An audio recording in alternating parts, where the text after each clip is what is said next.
is greater than minus 4, because we are having minus 4 as the minimum point on the graph, right? We are having minus 4 as the minimum point on the graph. That means that range includes, so you can say gx is a set of numbers that are greater than minus 4, meaning to say minus 3, minus 2, up to positive infinity.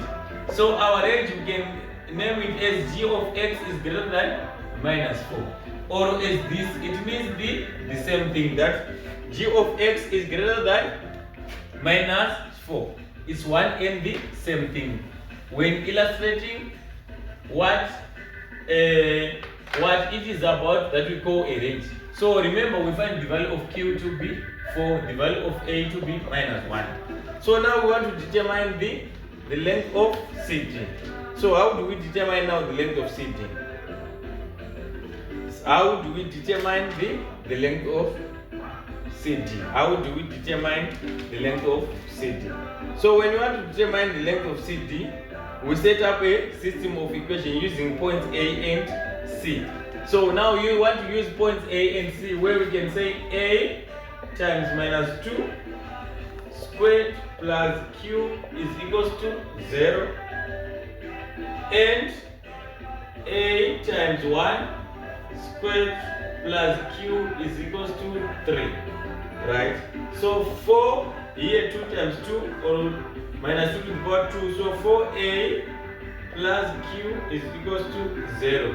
And here A, because 1 squared is 1, plus Q is equals to 0. That becomes equation number 1 and equation number 2 respectively. So we are now saying f of x. So let's now set the system of equations. So the system of equation now, it says f of x is equals to minus x squared plus 4 minus x squared plus 4, and we are saying the y coordinate c, the y coordinate c is on f. So we are saying f, the graph of f of x, which is a parabola, f of x, f of 0 becomes, now a is minus 1, 0 squared plus 4. So that means f of 0 is equals to 4, because 0 squared is 0 times minus 1. So we have 0. So that c becomes 0, 4. Why? Because c again is a point on the y-axis, saying that x is 0. Therefore the length now, the length of CD, we now add 4 centimeters plus the 3 that we got, or units. You can use units. So length of CD becomes 7 units, because we are not given them as centimeters. That's the question. And the equation, if you want to simplify the equation now, to find the equation of the line AD, let me see, where is the line AD? Yes, to find the equation of the line AD, to find the equation of the line AD, so the formula that we use, so we use a formula to find the equation of the line AD.